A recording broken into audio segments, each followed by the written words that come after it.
my soul to stay, and nothing's gonna take it away. Joy down in my soul, I'm gonna let this feeling take control. Whatever comes my way, I'll be okay, 'cause I've got joy.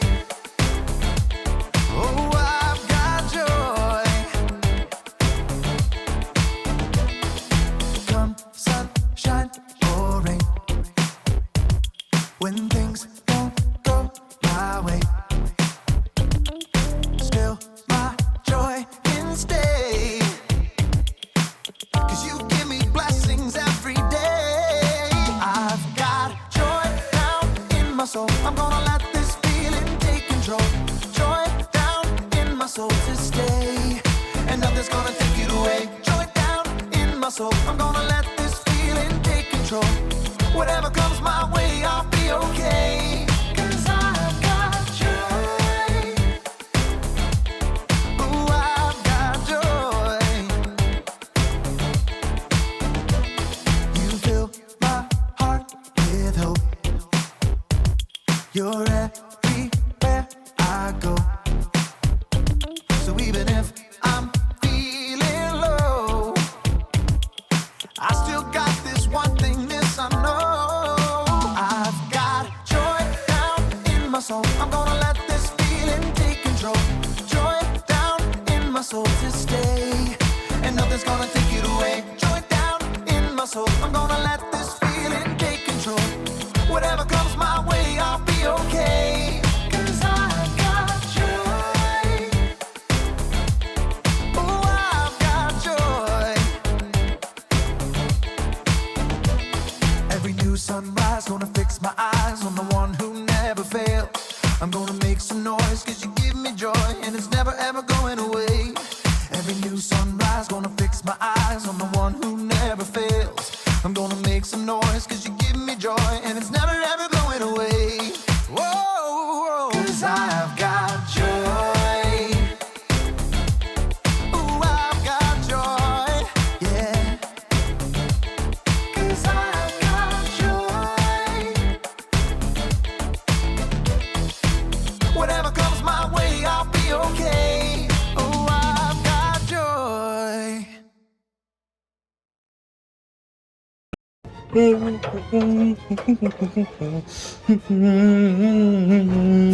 Oh, hey! Welcome to Story Lab. Hey, welcome to Story Lab. This week we're talking about joy while we take a look at the best way to love others well.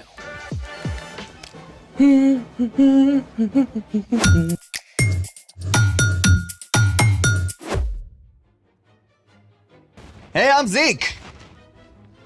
And that's Carter. And we're talking about joy, which is choosing to celebrate what God is doing. Carter. What? Oh! Hey, I'm Carter. I already said that. And we're talking about... Yep, already did that.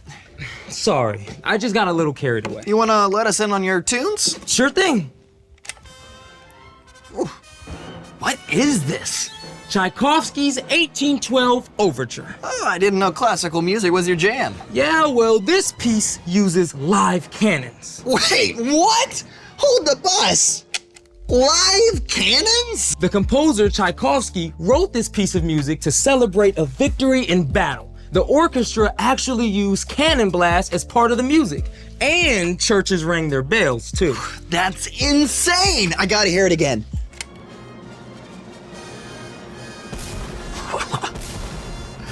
Ah. So, do orchestras still use actual cannons when they play this piece? Sometimes if it's outside, but a lot of the time they just pop a balloon or use a pre-programmed electronic drum pad. Yikes! I guess that's one way to celebrate. I've got a better way we can celebrate. I'm in. How do you feel about confetti? Positive! Well, that was positively underwhelming. You can't just toss confetti, you have to launch it. Ah, I see where this is going. Let's make it! You only need a few basic supplies to make a confetti launcher. AKA confetti cannon.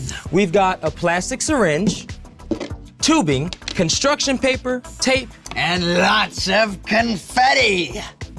Step 1. Cut a square piece of construction paper and cut a curve on one end.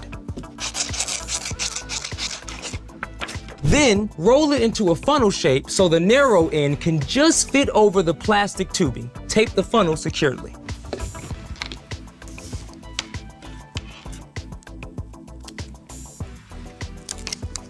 Thank you. Step 2. Put the funnel over the end of the plastic tubing and tape it in place. You want to make sure that the seal is airtight. Okay, whew, ready for confetti? Oh, hey, that rhymes. Ready for confetti with a Yeti who likes spaghetti? Yes, ready. All right.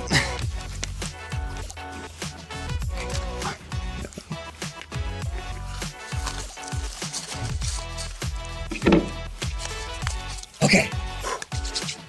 Confetti at the ready. Then cue the music. Here goes.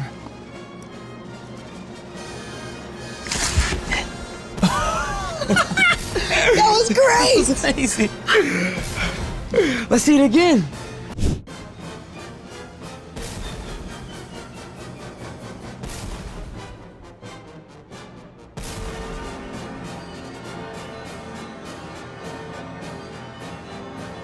When the plunger is pressed, it compresses air inside the syringe. The compressed air is forced out of the syringe and through the plastic tubing, releasing the confetti. This is way cool. Can we share this with someone else? Speaking of sharing, it's time for The story before the story. Today we're in the book of Romans, the 6th book of the New Testament. Romans is a letter written by the Apostle Paul to the believers in, you guessed it, Rome. Paul had never met these Jesus followers, but he prayed for them often and hoped to visit soon. In this letter, written while Paul was in Corinth, he encourages the believers. He clearly lays out God's grace in sending Jesus to set us free, Because of what Jesus has done for us, we can show God's love to others. which is where our story starts. Take it away. Hey everyone, I'm Brian. The Apostle Paul traveled all over, sharing the good news about Jesus. Now, Paul covered a lot of ground, but still, he couldn't be everywhere all at once. So, when Paul started hearing about the believers in Rome, he sat down and wrote them an epic letter. I, Paul, am writing this letter. I serve Christ Jesus. I've been appointed to be an apostle. God set me apart to tell others his good news. Paul went on to detail how those who follow Jesus are set free from sin, from the wrong things they've done. And because of that, their lives can begin to look different.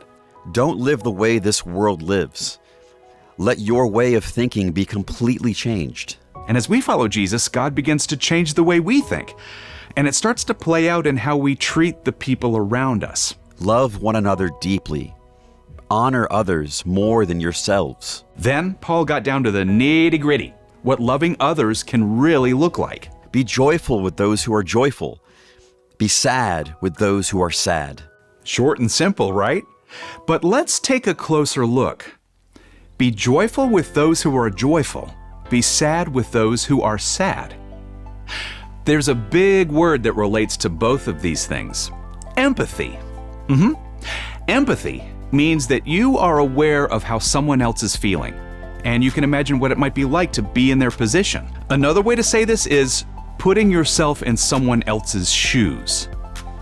Okay, that doesn't mean actually putting on someone else's shoes, but you can use your imagination to think about how you would feel if what happened to them happened to you. It can help you be a really good friend. When Paul told us to be joyful with those who are joyful and sad with those who are sad, he simply meant we can love others well by showing empathy. But that's not always easy. I mean, maybe your friend is really excited about their math grade, even though it doesn't seem like a big deal to you. You can think about how hard your friend worked to get that grade and share the excitement with them. You totally rocked that test. Sometimes it means celebrating someone even if they got something you didn't. It might be that your big brother got picked for the traveling team and you didn't. I mean, that is hard, right? Of course you're disappointed, but instead of dragging your brother down, you can still congratulate your brother and choose to be happy for him, even while you're still sad for yourself. Way to go. You totally deserve this. Now, let's look at the flip side. Be sad with those who are sad. Now, honestly, when a friend is sad or upset, it can feel uncomfortable. I mean, you just want them to be happy again. But sometimes the very best thing you can do is just be with them and let them know that you see how they feel. I'm really sorry this happened to you. I'd be sad too. In fact, sometimes people need somebody to be sad with them for a while so that they're able to be happy again later. Having empathy is not always easy, but it is a skill that you can learn. Start by paying attention to your friends' faces. If they're looking up or looking down, if they seem nervous or excited or bummed out. Reading and watching stories about people who are different from you is also a great way to practice putting yourself in somebody else's place. The more you learn to put yourself in someone else's shoes, the more you'll be able to show God's love to others, as Paul encouraged the Romans. Be joyful with those who are joyful. Be sad with those who are sad. The end. Whew. Paul left us with some pretty big shoes to fill. Shoes, huh? I see what you did there. I just love that we get to use our imaginations to put ourselves in someone else's place. Yeah, creativity, empathy, and joy, all in one. So, what's our part in the story? Our job is super simple. Practice empathy. Practice celebrating when someone you know is happy. And practice listening and being present when they're sad. If your friend makes it to the top of the rock climbing wall or decorates their first cake, Cheer them on. make a big deal of it. But if they just scraped their knee or found out they have to move away, you should be there with them just to be sad with them. Sometimes just being present with someone is the best thing you can do. That's absolutely right. Choosing to be with somebody in their sadness might even help them to be able to find joy, even if it's not right away. If empathy doesn't feel easy, ask God for help. Because empathy is God's idea. Exactly. And when we follow Jesus, we can learn to see and respond to others like Jesus. See you next time. So, here's the thing. You can help others find joy. And confetti is a great way to start. So I supersized the cannon. You ready? I'm ready. Okay. 3, 2, 1. Look at it! It's everywhere. I feel the joy, One more bro. in. Whoa! There it goes. Oh, look at it. Oh. Now maybe we should empathize with whoever has to clean this up. You mean like us? Oh. Right. Thanks for joining us in the Story Lab. See you next time. I got the floor. I'm gonna go to the bathroom right quick. I'll be right back. Okay. You leaving this for me to do? What'd you say?